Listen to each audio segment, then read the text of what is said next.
Hello दोस्तों, study blue channel में आप लोगों का स्वागत है। चलिए आज बात करते हैं 10वीं क्लास का साइंस का क्वेश्चन जो 2025 परीक्षा के लिए बहुत ही इंपॉर्टेंट प्रश्न है। चलिए वीडियो को स्टार्ट करते हैं। पहला नंबर प्रश्न क्या है कि प्रकाश का वेग न्यूनतम होता है।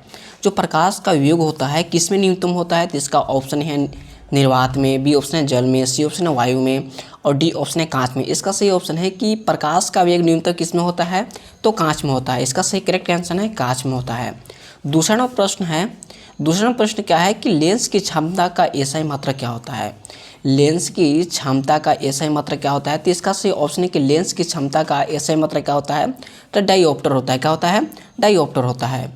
तीसरा प्रश्न है बहुत ही इंपॉर्टेंट कि प्रकाश के किरणों के समूह को क्या कहते हैं। जो प्रकाश की किरणों को जो समूह होता है उसको क्या कहते हैं, तो इसका सही ऑप्शन है कि प्रकाश की किरणों का समूह को क्या कहते हैं, तो किरण पुंज कहते हैं। क्या कहते हैं, किरण पुंज।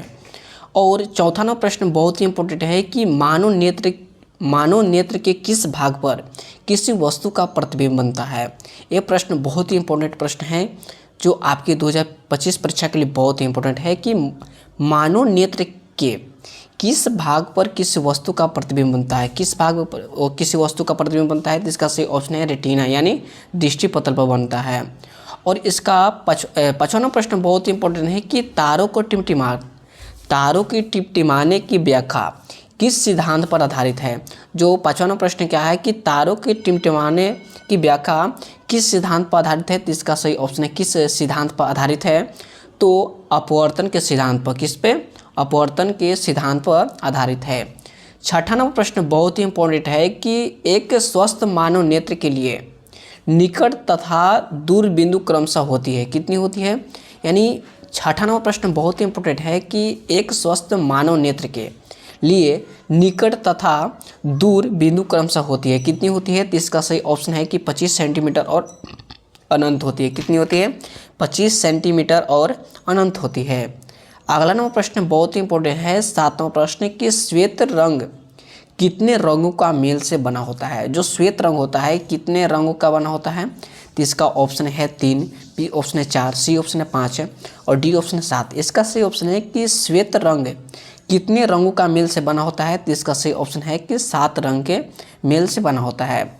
आठवां नंबर प्रश्न बहुत ही इंपॉर्टेंट है कि सामान्य मानव नेत्र की दूरबिंदु होती है। जो सामान्य मानव की दूरबिंदु कितनी होती है, तो इसका ऑप्शन ए है 25 सेंटीमीटर पर होती है, बी ऑप्शन है 25 मिलीमीटर पर होती है और सी ऑप्शन है 25 मीटर पर होती है और डी ऑप्शन है अनंत पर होती है। इसका सही ऑप्शन है कि सामान्य मानव नेत्र की दूरबिंदु कितनी होती है, तो अनंत पर होती है।